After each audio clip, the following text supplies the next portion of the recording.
I wish I had the wisdom for a genuinely deep answer. I think there can be no question that people are going hungry in Gaza. I think that we are now beyond any discussion of that. The issue begins to get complicated when we're talking about famine or starvation and whose fault it is and how long it's been going on. And I have to tell you that as a reporter here who can't get into Gaza, I mean, the Israeli military and government have barred us from going in. It's been a source of enormous frustration for the entire 2 years almost that this war has gone on. You have international aid organizations talking about starvation, and you have the Israeli military saying none of it. So I think that for a while it was exaggerated. It may still be exaggerated, but it is real. And even the Israelis have acknowledged it. And indeed, as you just noted, so has President Trump. So a very difficult situation is underway where people don't have food to eat just 50 miles from where I'm sitting. Ethan, so many ways to go here. But one thing I want to say is you say, for the most part, everyone has agreed that there's no starvation. But Israeli Prime Minister Benjamin Netanyahu says that there's no starvation in Gaza. So, right, I said I think we can all agree there is hunger, right? I mean, these are these various technical definitions. He has said there's no starvation. He doesn't seem to be right. I think the next question is there famine? I'm not sure I know how to distinguish among these things, but clearly one, as we go down the words, we get to a more difficult situation. There is no question there is hunger.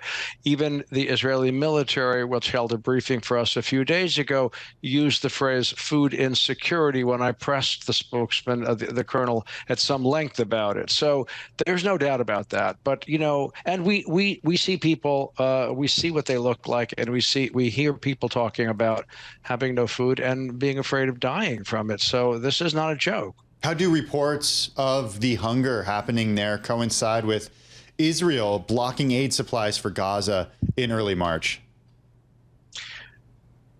So at that point, I mean, I'm not a government spokesman, as you know, but the Israeli argument at that time was that that Hamas was hoarding huge amounts of this food and that there was enough of it for a while, and that Israel was going to find a way to keep it out of the hands of Hamas for a bunch of reasons. Their main complaint was that Hamas was taking the food aid, feeding its own militants, keeping it from ordinary people, and then selling it on the market so as to continue their war against Israel. That has been challenged in various ways, but some version of that seems to be true. And that's why Israel did it and then set up this rather inefficient organization to try to skirt Hamas, and that has not gone well. We have a viewer who has written in and said, I'm wondering why President Trump is not pushing for a permanent end to the Gaza war. I guess if it was easy, it would be done. You're right? hoping I can answer that question? Look, I know, forgive you for giving you such a test, but I think it's been going on for how long? I would say the following, that for most people abroad, for most people anywhere, the idea that there's a war is terrible. Wars are terrible, okay? But we do have a war underway between two forces.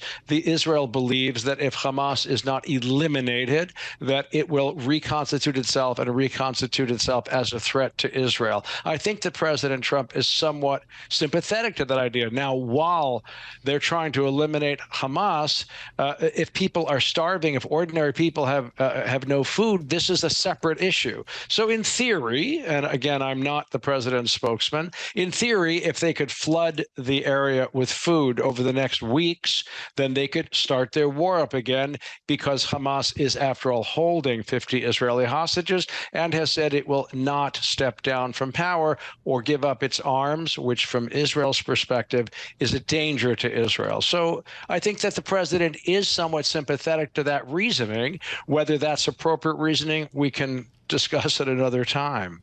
And we should point out that this week we have dozens of ministers that are gathering at the United Nations in a conference to really push for a two-state solution between Israel and the Palestinians. We should also point out, Tim, that the U.S. and Israel have boycotted this event. Ethan, we've spoken to you constantly over the last 21 months or so after October 7th. And one thing that you've shared with us throughout that time from Israel is the view of the Israeli public, support of the war, support of Prime Minister Benjamin Netanyahu. You've written in the last couple of weeks about some weakening support within the government, which he still does control after walkouts.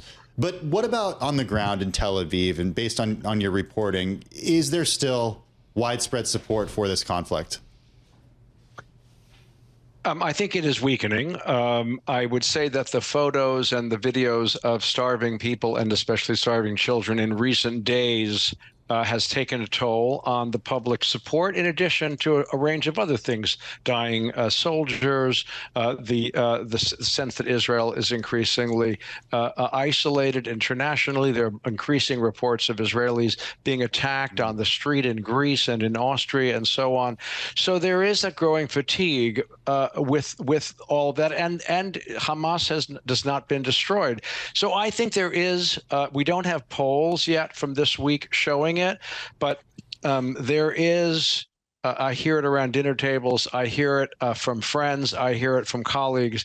There is a growing challenge to the legitimacy and the justice of this.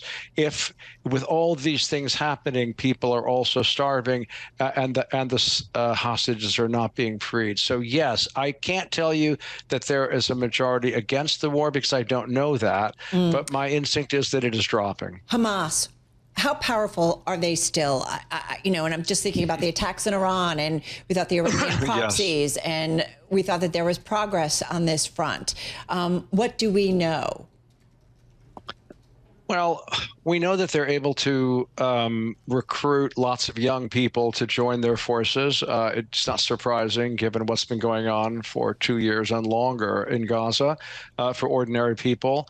So I think that there is some degree of strength. The problem is strength, when you're a guerrilla organization, basically means survival and being able to poke the bear, which is Israel. So it still has that ability to do it, and nobody is able to replace Hamas right now in Gaza. Israel's argument is that once it can really break the back of the organization properly, people will emerge who are willing to take up governing the place. We will see whether that's true or not.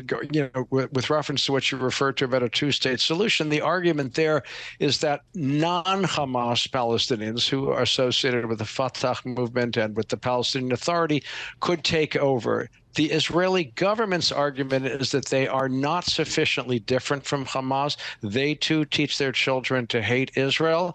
And the second argument they make is they will ultimately lose out to the more radical forces. We can't afford to let that state exist. So we're in a very difficult place.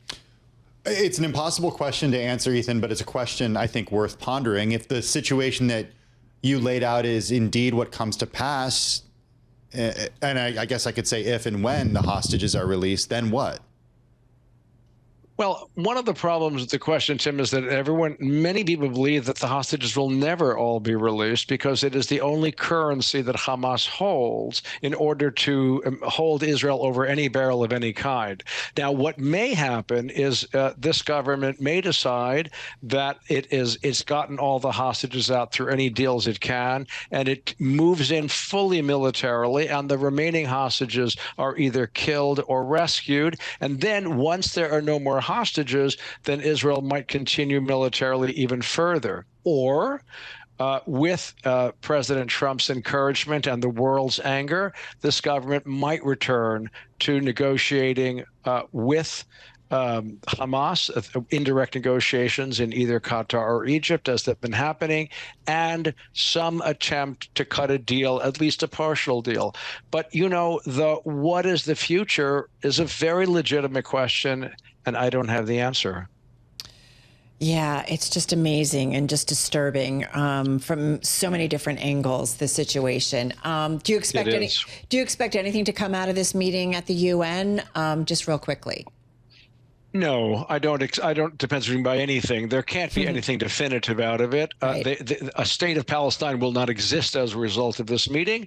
It insists that the world would like that to be the solution, and at the moment there is not a majority in Israel that embraces that solution.